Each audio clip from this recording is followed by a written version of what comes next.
everybody, and welcome to Pilot Car 101. My name is Herbert Schwarzgruber, and I am currently in Oklahoma in a motel here, and I am going to talk to you today about a mistake I have made. Before we go into this, I want to tell you a little bit about my channel. The purpose of my channel is to show you what it is like to be a pilot car driver. Okay, I'm myself a fairly new pilot car driver, and I have, I have my experiences. Okay, and I want to document this and actually relay what I learned to others. When they go into the pilot car business, they actually get something that they can use. Now, the things that can happen to a pilot car driver are numerous. All right, most of it is pretty harmless. Okay, but sometimes bigger things can happen. Okay, maybe I shouldn't say that, all right, because that just paints a completely stupid picture.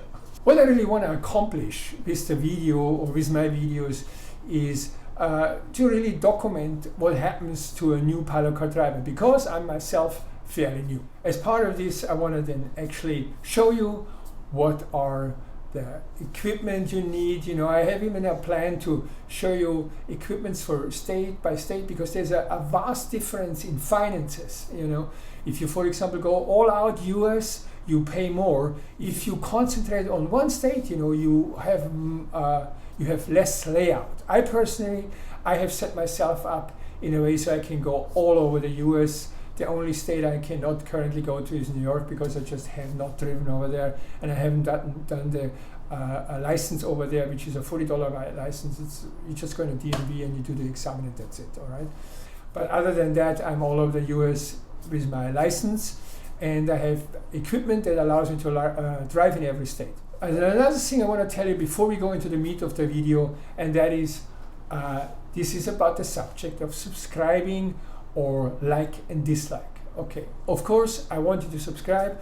Of course I want you to say like or dislike. I'm actually even interested in dislike, because I would actually learn from that. All right, if you say something that is going to be good information for me, I will absolutely use that.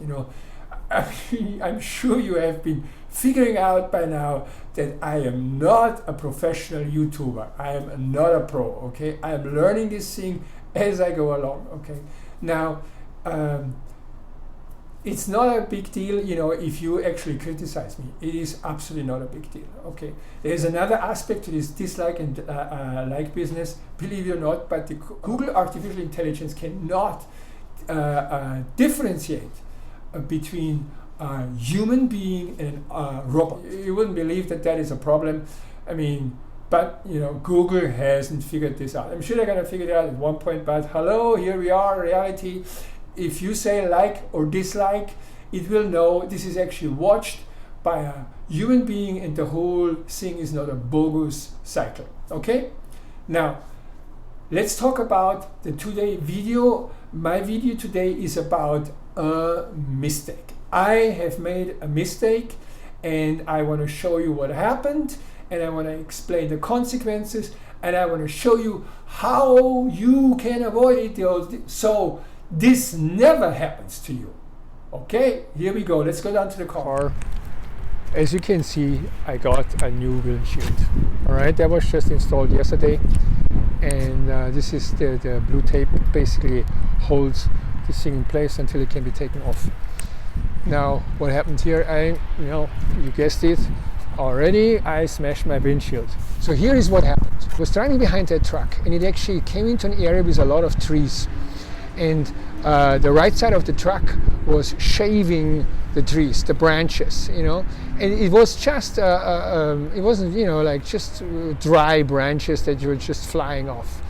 Okay, now that was wasn't a particular problem that this occurred, and I was kept driving behind him. I was telling the driver, okay man, branches are flying off. Okay, and he said, all right, we couldn't do much about it. It was just that kind of situation.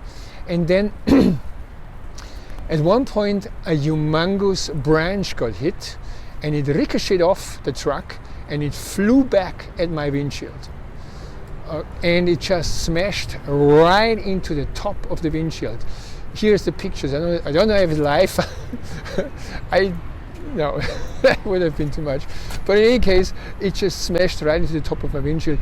And you can see, I have a picture here of the outside of the windshield crash, and then I shot inside, and you can see that it actually, it got pressed into the windshield got pressed inside and was pressing against the rear mirror. So the question is, what should I have done? What was my mistake in the whole story? The mistake was that in that moment where I was entering that area with the trees, when that came up, I should have just gone and kept a bigger distance. I wasn't in any particular bad position. I wasn't too close or whatever, but the circumstances, the moment the truck starts hitting tree branches and so forth, and it's going at a good speed, he was probably doing about 50 miles an hour, you just make a distance, because things can fly off, and in my case it ricocheted off like a boomerang. It hit the window like a boomerang. It was incredible bang inside the car. My heart dropped to the floor and I was shivering. But we kept driving. I told him, man, my car window just got completely smashed. We just kept driving, and then we were actually fairly close to the stop, and he came out of the truck and he came over and looked at it and says, oh boy, that really looks bad. Okay, and then from there on I drove right away to a shop, got it replaced. It was in Oklahoma. I only paid $150 for that replacement. Okay, so, but anyway, this is my experience, and this is the lesson I have learned in the whole cycle. All right, so here you're gonna have a few more pictures of that truck going into the sunrise in the morning. Enjoy it, and I hope to see you soon again.